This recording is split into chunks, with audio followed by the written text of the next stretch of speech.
taking calls around money. Let's take another call, Alex. Eugene is in Perth, WA. Hi, Eugene.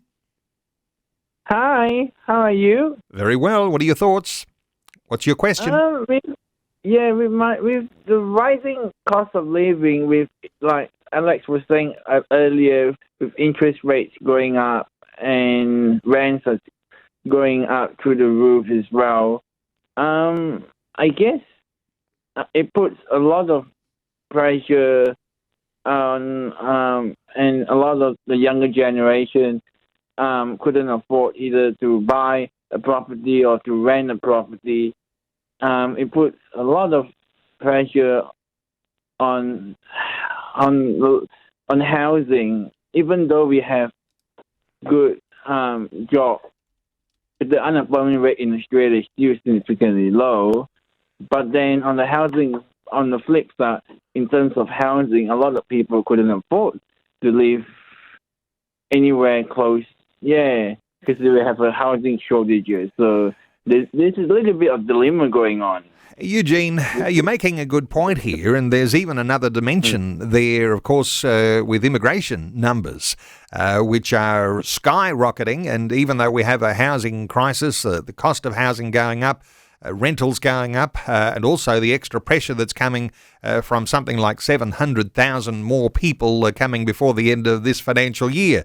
Alex Cook, any thoughts for Eugene around his concerns about housing?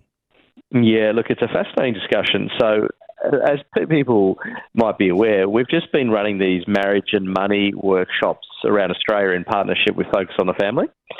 And one of the interesting dynamics to me is I've had both generations come up to me. So in one situation, I had the parents, if you like, so they're probably in their late 50s, early 60s, came up to me and say, look, our kids can no longer afford to live anywhere near us.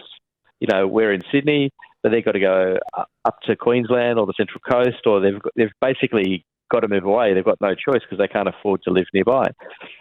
But then equally, I also had some of the younger generations, and I remember distinctly I had a young lady who was at university, and she basically, and despite doing she was very smart, she was doing a very good degree, she said to me, I'll never own. She literally had quite a fatalistic approach because she just felt the housing was so expensive she'd never be able to own.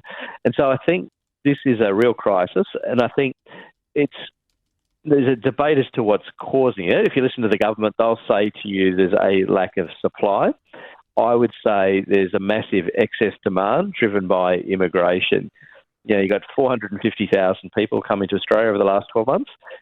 I think we need to dramatically reduce that, at least for a temporary period. Like I would get it to 100,000 or below, because we just simply, firstly, I see how the infrastructure can cope, but let alone, my fear is you're actually going to see literally people sleeping in their cars. You know, you're going to have single parents who can't afford to, they can't afford to live they can't pay the rent, they can't afford to borrow for a mortgage, and so they're going to be sleeping in their car. I think this is where it's all heading, unless the government takes their foot off the immigration accelerator. And that's, to me, a very quick one, because you're not going to get supply, and you're not going to get supply coming on quickly, particularly when you've got builders going broke. No, these are challenging times. Eugene, I want to thank you so much for your contribution to our conversation today.